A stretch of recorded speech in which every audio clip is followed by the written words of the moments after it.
I'm not going to call myself an expert hiker, but I've been avidly enjoying the activity for a few decades now.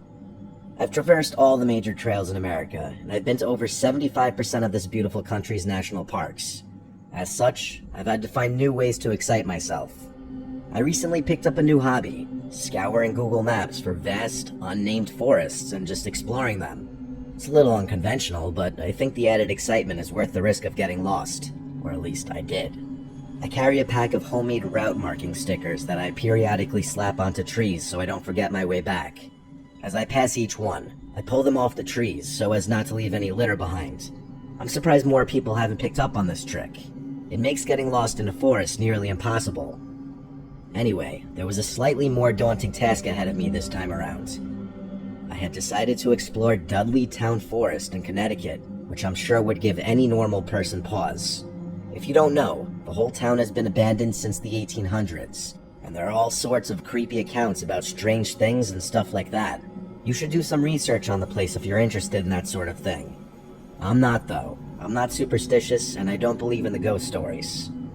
Technically, this forest is off limits to the public, but that hasn't stopped me before. As I saw it, I was basically guaranteed to not encounter anyone in those woods, which is usually what I go for. I'm also from New England, so the drive actually wasn't so bad. I entered the woods around noon to ensure that the sun didn't go down before I finished hiking. My first impression of the woods was honestly pretty freaky. I had heard that it was dead silent in there, and I was surprised to discover that it actually was. You don't really notice or appreciate all the sounds in a forest until they aren't there anymore.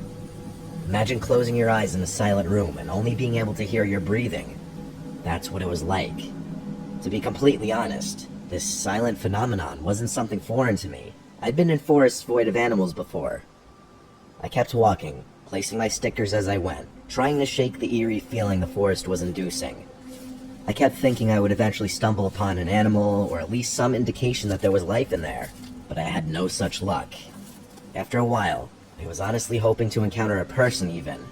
That's how unsettled I was. Pretty soon, though, the silence of the forest stopped bothering me so much.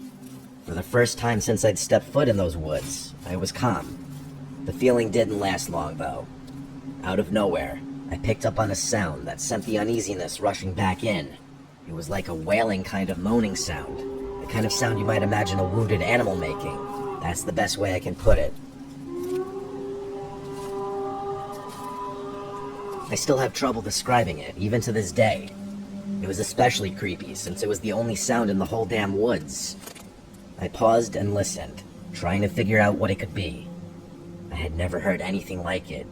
There was a chance it could have been a whistling made by the wind, but there wasn't any wind to begin with, so that didn't make sense. I concluded that it was most likely a wounded animal, even though I knew it probably wasn't. I walked away from it until the sound faded away. You're probably wondering why I didn't just turn around and leave right there. I wish I had an answer to that question. I told myself that if one more creepy thing happened, that would be it for me. As I walked, I started thinking to myself, how would an animal even get wounded in a forest like this? Like, was there someone hunting in here?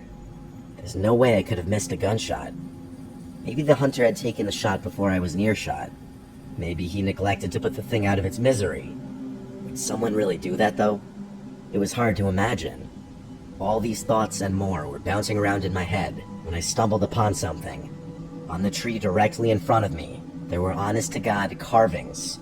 I know it sounds cliche, but I'm being dead serious. The carvings weren't symbols, and they didn't look like letters either. Just random slashes and bits of missing tree bark. I started looking around, and saw that several of the neighboring trees were covered in the same marks. That was it for me. I turned around without another thought and began walking back, unsticking my trail markers as I passed them. I'm a curious person by nature, and even I was thinking, screw this. I followed my trail markers for a while, before seeing something in the distance I hadn't seen before.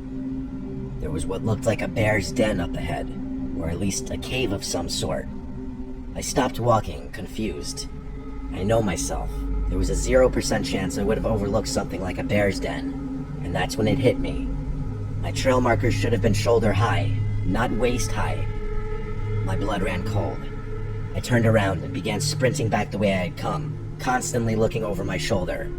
How could I have been so absent-minded? Someone had moved my stickers in an attempt to lure me into that cave. But how? Was it really possible that someone had been tracking me this entire time? I didn't have time to think all of it through.